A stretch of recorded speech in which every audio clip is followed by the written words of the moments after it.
আসসালামু আলাইকুম প্রিয় দর্শক, শুরুতেই আপনাদের একটা পতাকা দেখাই। পতাকাটা দেখুন। প্রথম দর্শনে হয়তো আপনার কাছে মনে হতে পারে এটা একটা ভারতের পতাকা, কিন্তু ভারতের পতাকা না। একটু খেয়াল করলেই দেখবেন এই পতাকাটাকে ভারতের পতাকার মধ্যে তিনটা ভাগ করা হয়েছে, তিনটা রঙে।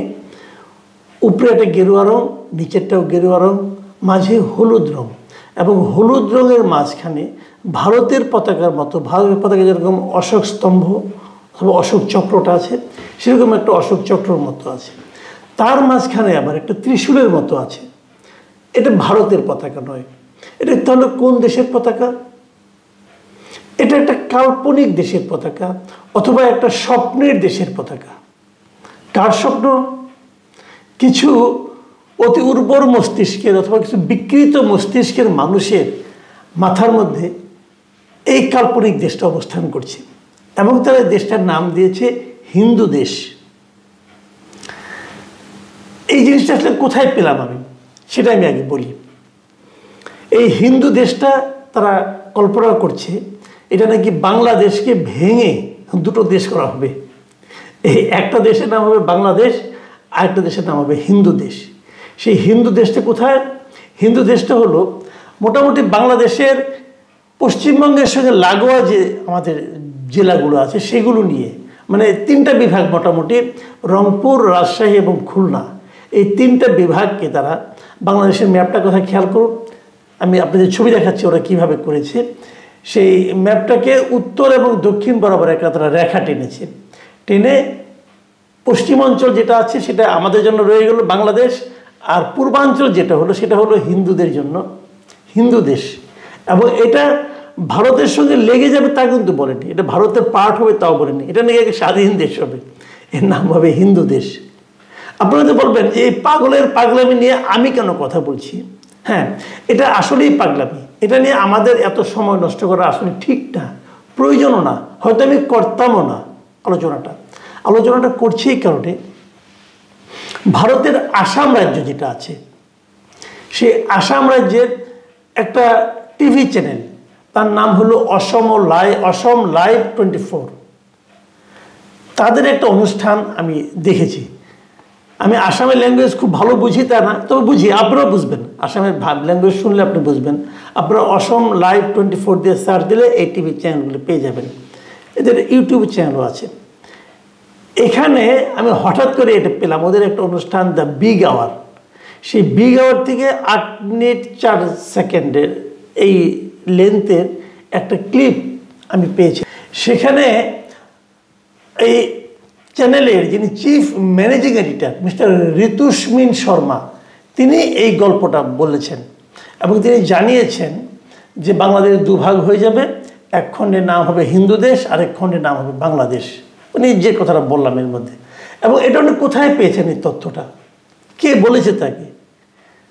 ইন্ডিয়ান সরকার, গভর্নমেন্ট না, তা বলেনি। উনি বলেছেন এটা নাকি উনি সোশ্যাল মিডিয়ায় পেয়েছেন।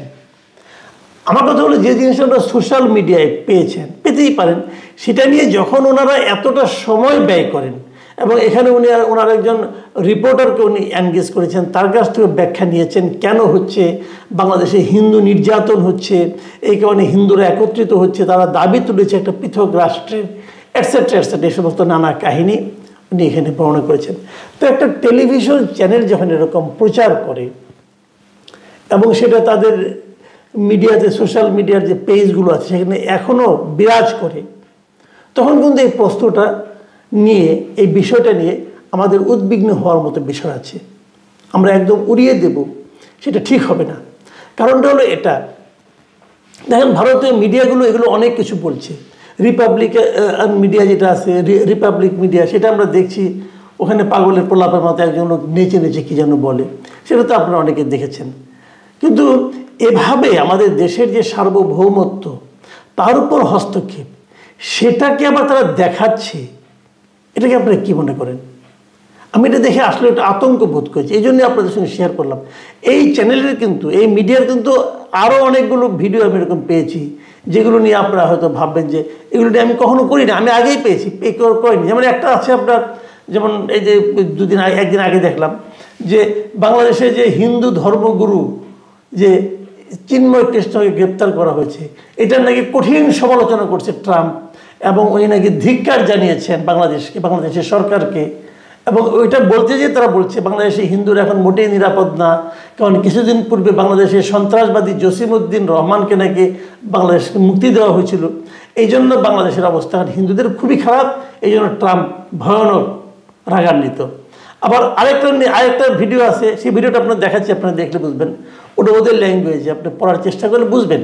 ওই যে বয়ের মধ্যে যেটা কাটার মতো আছে, ওটাকে আপনি যদি বৈষণ্য রয় হিসেবে পড়েন তাহলে মোটামুটি বুঝে যাবেন যে বাংলাদেশে ঢাকা শহরে নাকি ভয়ঙ্কর অবস্থা, এখানে বাংলাদেশে নাকি এখন কট্টর ইসলামপন্থী শাসন চলছে, এই পরিস্থিতি নিয়ন্ত্রণ করতে সরকার ব্যর্থ হচ্ছে, বাংলাদেশে নাকি হিন্দুদের ভয়াবহ অবস্থা, হিন্দুদের বেঁচে থাকাই কঠিন হয়ে পড়েছে এখানে।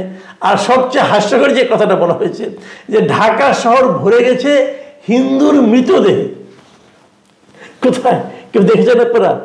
ঢাকা শহর নাকি হিন্দুর মৃতদেহে ভরে গেছে। এবং তারপর আবার বলছে তারা কেবল ইস্কন মন্দিরেই নয়, বাংলাদেশের প্রতিটা হিন্দু মন্দিরের উপর নাকি আক্রমণ হচ্ছে। এই ধরনের উন্মাদনা ভারতীয় মিডিয়াগুলো ছড়াচ্ছে, এবং এই মিডিয়াগুলো কিন্তু নামগোত্রহীন মিডিয়া নয়। আপনারা এই যে টিভির নামটা আপনারা দেখালাম এখানে, যে অসম লাইভ 24, এটা একটা বড় প্রতিষ্ঠান, গুয়াহাটিতে এদের অফিস, আসামের যেটা ক্যাপিটাল সিটি, সেই গুয়াহাটিতে এদের অফিস, তারা করে যাচ্ছে দিনের পর দিন। এগুলো ইন্ডিয়ান গভর্নমেন্ট যদি প্রশ্রয় না দিত, যদি প্ররোচিত না করত, তাহলে এগুলো হতে পারতো না।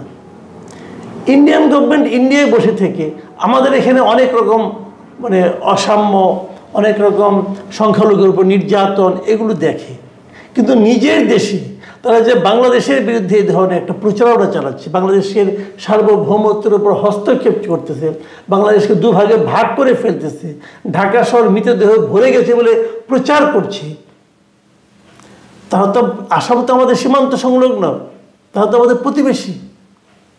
তো এখানে যদি এই ধরনের ক্ষোভ তারা ছড়ায়, সাম্প্রদায়িক দাঙ্গা ঘটার মতো ঘটনা তারা যদি প্রচার করে, সেটা আমাদের জন্য নিরাপদ?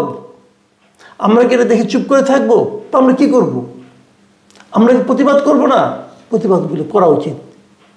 আমাদের সরকার কি করছে আমি জানি না, কিন্তু করা উচিত। তারা হয়তো বলবে আসাম টিভি দেখি না, দেখবেন না কেন? আপনাদের লোক নেই, দেখান। আমি একটা সিঙ্গেল মানুষ, আমি যদি দেখতে পারি, আপনারা পারেন না কেন? আপনাদের এত বড় প্রতিষ্ঠান আছে, পারেন না কেন? ঠিক আছে, পারেন নাই। এই যে দৃশ্যটা আমি দেখালাম, আপনারা দেখুন, এটা খোঁজ করুন, এখন খোঁজ করে প্রতিবাদ করুন। আমি তো মনে করি সরকারের উচিত হবে এই সমস্ত বিষয়ে শক্ত প্রতিবাদ করা। যদি সরকার নতজানু না হয়ে থাকে, যদি সরকারের মেরুদণ্ড বলতে কিছু থাকে, আমি তো আশা করব প্রতিবাদ করা। আমি কালকে দেখলাম একটা আমাদের যে আইন উপদেষ্টা, উনি একটা স্ট্যাটাস দিয়েছেন সোশ্যাল মিডিয়ায়, আমি খুব খুশি হয়েছি। উনি কিন্তু দৃঢ়তার সঙ্গে বলেছেন ভারতের যে আচরণ, ভারতের যে চিন্তা এবং প্রকাশ, উনি সেটা তীব্র সমালোচনা করেছেন। এগুলো করতে হবে, তারা বানিয়ে কথা বলবে, আর সেটা আমাদের মেনে নিতে হবে, এটা তো ঠিক নয়। আমি মনে করি সরকারের সমস্তভাবে কী পদক্ষেপ নেয় সেগুলো আমরা সামনের দিনগুলোতে খেয়াল করার চেষ্টা করব। প্রিয় দর্শক, আপনারাও খেয়াল করবেন সরকার আসলে কী সিদ্ধান্ত নেয় এই আসামের এই লাইভ 24 টিভির ব্যাপারে। কারণ যারা আমাদের সার্বভৌমত্ব নিয়ে হাসি ঠাট্টা করছে, ঢাকা শহর হিন্দু মৃতদেহ ভরে গেছে বলে প্রচার করছে, এটাকে এভাবে ইগনোর করা চলে না, এটা সিরিয়াস ম্যাটার। প্রিয় দর্শক, এখন এই পর্যন্তই। আল্লাহ হাফিজ।